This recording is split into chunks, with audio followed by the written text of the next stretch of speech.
the wealth building, the wealth generation wasn't there. Now it's back. I'm excited to have this time with you. So give the listeners who are you? What is it that you do? Rob, I didn't know you were old enough to start real estate in 2005. You must have been like 15 years old in 2005 based on what I'm looking at. But anyway, I'll take it. I digress. That's a compliment, by the way. So what was your question? How did I get started? Yeah. Who are you? What is it that you do, Jay? So I live here in Eastern North Carolina, and I'm sorry, I can't help it the way I talk, but I live here in Eastern North Carolina with my wife, Carol Joy, who's from Texas. We've been married 37 years, and we started doing real estate in 2003 full time. Now, I was raised in the mobile home business. Up there in Pennsylvania, they may not know what mobile homes are, but down here in the South, they used to call them wobbly boxes, mobile homes, trailers, manufactured houses. I was raised in that business. And so I've been all my life helping people own a home. That was affordable housing. So in 2003, the consumer finance on that industry just went away. I mean, there was no financing to buy mobile homes anymore. So I knew if I ever got out of mobile homes, I wanted to get into investing in single family houses. And I do commercial deals as well. I mean, my lands, I got a shopping center now paid for free and clear. So I've done other types of deals, but my focus is single family houses. Well, how in the world did all this start? Well, for goodness sake, if you're listening to this show, don't start this business the way I did, because my first 6 years, I was out here on an island by myself, reading books, doing the best I could, didn't have a mentor, didn't have a coach. And, it was a bloodbath along the way.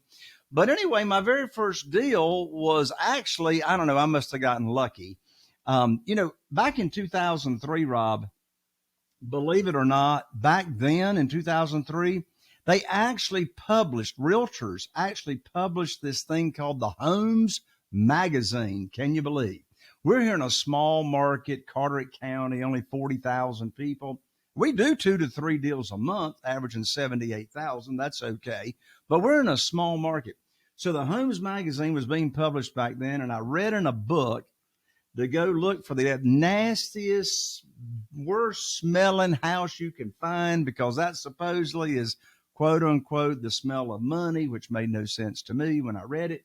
But I'm following the instructions of the book. So I look in the Homes Magazine and I find this house on Mayberry Loop Road that had been on the market for 9 months, over 60 showings, and no offers. I said, sounds like my kind of deal. So I go and look at it, and a hoarder had lived in that house. Anyway, long story short, I got, so this was before this was before I knew anything about private money. Back in 2003, if you could fog a mirror, you could get an unsecured line of credit at the bank. I had a $250,000 unsecured line of credit at the bank, burning a hole in my pocket. I put that house under contract for $50,000. I knew it needed $50,000 in rehab. So that's what I did. Well, I put it under contract. I was so excited. My dad and I were eating lunch at Ruby Tuesdays. I said, Dad, I got to show you this house that's under contract that I'm going to rehab and flip.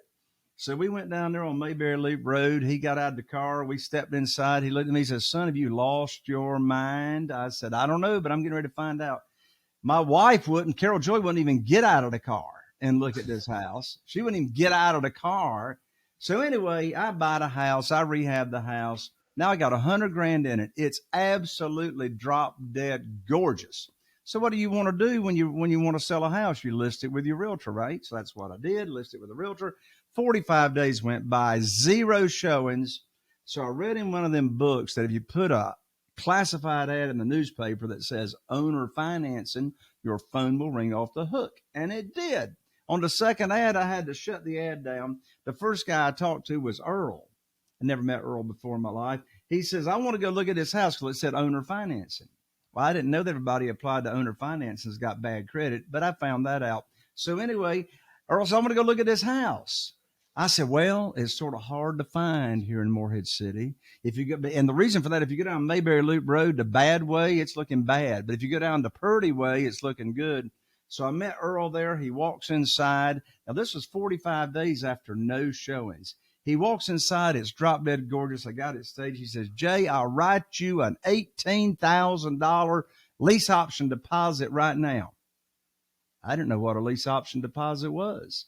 But my daddy told me if somebody offers you money, take it and you'll figure it out. So he writes me that $18,000 check. I was a mortgage broker at the time. I got him cashed out. Long story short, I pocketed $40,000 on the first deal and had no idea what in the world I was doing. So that first year, I did 3 houses that first year in 2003. Well, let me fast forward, Rob. From 2003 to 2009, I relied on the local bank to fund my deals. That's all I knew to do. I didn't know anything about private money and all that kind of stuff and creative strategies. Let me tell you, Rob, I remember it like it was yesterday, January 2009. I had been doing this business for 6 years, had a line of credit at BB&T, who is no longer BB&T anymore. And my banker, his name was Steve, and I'd done a ton of deals. So I had 2 deals under contract, January 2009, been doing this 6 years. And, you know, we still actually have handsets with cords attached to them here in North Carolina. I called up my banker, Steve, and I told him about these 2 deals under contract that I was going to have him fund. I learned very quickly I'd lost my line of credit. Shut down. No. I didn't know there was a global financial crisis going on. And now I got a crisis going on because I can't fund my deals, right? So my definition of coincidence is God's way of staying anonymous. In less than 2 weeks, I learned about this world of private money and what the real private money is.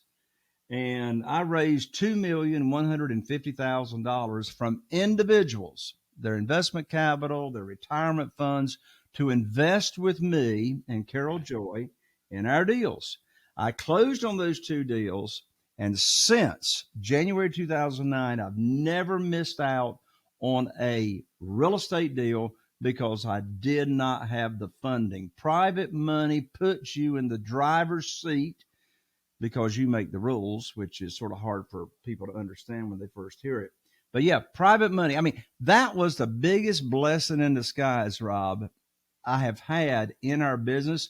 You know what? If it wasn't for that obstacle, that challenge, that bump in the road, and me deciding to look for a better and quicker way to fund my deals, you and I wouldn't even be here visiting today.